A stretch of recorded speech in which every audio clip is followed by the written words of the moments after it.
ఏదైనా ఒకటేసారి, అది ఫ్రెండ్ అయినా, ఫ్యామిలీ మెంబర్ అయినా, ఒక హస్బెండ్ అయినా, ఎవరైనా. సరే నేను మీకు స్టార్టింగే చెప్పా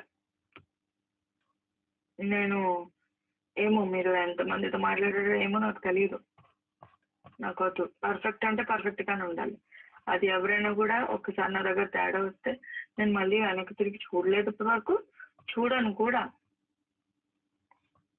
అలా ఫ్రెండ్స్ని 2-3 ఇప్పుడు వరకు దూరం పెట్టా. వాళ్ళని ఇప్పటి వరకు వాళ్ళని పలకరించిన కూడా పలకరించి. లక్కీ మొన్న కూడా నాకు ఫోన్ చేసింది. నేను మాట్లాడను, ఇంకంతే అయిపోయింది. ఒక్కసారి అంతే, ఒక్కసారి దాంతో ఒక్కసారి నిలబెట్టుకున్నట్టు. ఆ ఒక్కసారి నిలబెట్టుకున్నాడు. ఎన్నిసార్లు ఛాన్స్ ఇచ్చి నిలబెట్టుకోడు, వెనకాల మళ్ళీ బోతులు తీస్తాడని అర్థం. సరే నువ్వు అనేది రైటే కానీ నా బుద్ధి తక్కువైపోయి ఏం మొన్న నిన్న ఎందుకు నేను ఫోన్ చేశాను మాట్లాడదామని. ఇప్పుడు ఏదో మాట్లాడితే ఏదో ప్రూఫ్ అన్న మా వాళ్ళకు కూడా తెలుసు. అయ్యో ఏం లేకుండా ఏముందని మాట్లాడతారు, దేనికి మాట్లాడతారు. మా డాడీ ఎలా పెళ్లి చేశారో, ఎక్కడి నుంచి తీసుకొచ్చి చేశారో, ఆయనకి ఇంకా అప్ ఎంత మొత్తం అకౌంట్ లిస్ట్ లో మొత్తం చూపిస్తారు మా డాడీ. నాకేం తెలుసు అది అంత బల్ల బుద్ధినట్టు. ఎవరి మాటలు పట్టుకొని ఏదో మాట్లాడేస్తే ఎలా అవుతుంది? ఇది పెళ్ళి అనుకుంటున్నారా, ఆటలు అనుకుంటున్నారా, బొమ్మల పెళ్ళి అయితేమన్నా? అది నాకు అంత కంపు చేసేసావు కదా. అంటే నువ్వు చూసావా దాన్ని నువ్వు నిన్ను చూసిందా, లేకపోతే డైరెక్ట్ గా చూసి మాట్లాడిందా, అసలు అది నిజంగానే రోజా భారతీయ కాదా? ఇవన్నీ నేను కనబెడతాను. ఇప్పుడు సోషల్ మీడియాలో రోజా భారతి అని కొడితే నాకు ఈ రోజు వచ్చేస్తే బోల్లని, ఎందుకంటే ఆమెను ఫాలో అవ్వకపోయినా కూడా ఆమెకి కొడితే వచ్చేసి. ఇప్పుడు ఇదే రోజా భారతి అన్నది నాతో పనిచేసింది అన్నది ఆ రవి ప్రశాంత్ రెడ్డికి కూడా తెలుసు. దాని ఫోటో యూజ్ చేసుకొని ఒక అమ్మాయితో పెట్టి మాట్లాడి ఉండొచ్చు. అసలు నిజమో కాదో కూడా నాకు తెలియదు. ఇప్పటికీ అదే చెప్తున్నా. ఎందుకంటే ఇదే రోజా అన్న దానికి అసలు ఇదంతా ఏం తెలీదు. నేనేం చెప్పలేదు. ఇంకా అసలు ఇదంతానే ప్రేమ అనేదే లేదు. ఇంక పెళ్ళి అయిపోయిందా? ఎంత ఫన్నీగా ఉంది తెలుసా నాకు ఈ రోజుకి. ఈ తాల్బొట్ ఏదైతే ఉందో మీకు కట్టింది, దాన్ని చూస్తుంటే బడబడ నీళ్ళు కారిపోతాయి నా కళ్ళలో.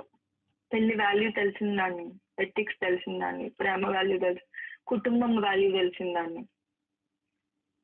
ఎక్కడెక్కడో చంపలంట, ఎక్కడంట పెళ్లి చేసుకునే రకాన్ని కాదు. పెళ్లి చేసుకునే నువ్వే అడిగితే కూడా వెళ్ళిపోయి రిజిస్టర్ మ్యారేజ్ చేసుకుందాము అంటే ఎందుకు అంత కంగారు?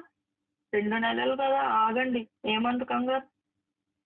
పెళ్లి బొట్టు పెట్టారు కదా, ఆగండి అని చెప్పిన దాన్ని ఎక్కడో పోయి ఎవరితోనో అలాంటి కుటుంబాలు మావు కాదు. ఆ చంపలంట, వాళ్ళంటి వీళ్ళంట పోయి ఇలాంటి చేయను అని. ఇంకొకటి చెప్తున్నాను, మీరు చెప్పారు కదా 2 లక్షలు 3 లక్షలకి వెళ్తా అని. ఆ 2 లక్షలు 3 లక్షలకి వెళ్ళేదాన్ని అయితే ఈరోజు ఇక్కడ ఈ సిచ్యువేషన్ ఎట్లా హైదరాబాద్ లో ఫ్లాట్ లేకుండా ఉన్నాను, రెంట్ కట్టుకుంటా ఉన్నాను. ఓకేనా? ఒక ఓన్ గా నాకంటూ ఒక కారు కూడా లేకుండా ఉన్నాను. ఇచ్చిన యాక్చువల్లీ చాలా మోర్ దాన్ ఎనఫ్. ఇది అయిపోయింది, చాలా ఎక్కువ అయిపోయింది, దాటిపోయింది లిమిట్, చాలా లిమిట్ దాటిపోయింది. అండ్ ఇప్పుడు నా పేరెంట్స్ కూడా ఇంకా ఛాన్స్ లేదు, వాళ్ళు నమ్మే ఛాన్స్ లేదు, వాళ్ళు మీతో ఇచ్చి పంపించే ఛాన్స్ లేదు, నేను వచ్చే ఛాన్స్ అస్సలు లేదు. నాకు ఇలాంటి మొగుడు వద్దు, ఇలాంటి మనిషి నా లైఫ్లో వద్దు. ఫ్రెండ్గా ఉంటేనే ఇలాంటి వాళ్ళని నేను ఇలా వెనక్కి తిరిగి చూడకుండా వెళ్ళిపోతానే. అలాంటిది ఒక మొగుడు అంటే అలాంటి పరిస్థితిలో జీవితాంతం ఎట్లా మోస్తాను అనుకున్నారు. ఇప్పుడు ఏదైతే నా మీద వేసారో అవన్నీ డెఫినెట్గా రావు. కానీ అదే అల్లని తీసుకొని వచ్చి మొత్తం అందరి ముందు నేను చెప్పించగలను. ఒకవేళ నేను చెప్తున్నాను కదా, ఆమెకి ఇవన్నీ తెలీదు పాపం, అసలు ఆమెకి ఇవన్నీ తెలీదు. నేను ఏ రోజు చెప్పలేదు, నేను షేర్ చేసుకోను.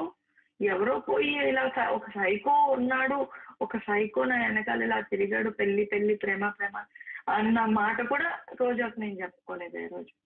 అలాంటిది ఆమె చెప్పిందంటే అది నేను నమ్మలేకపోతున్నాను. ఒకవేళ ఆమె నిజమైతే దాన్ని లాక్కొని వచ్చి అది చెప్పాల్సిందే, ప్రూవ్ చేయాల్సిందే.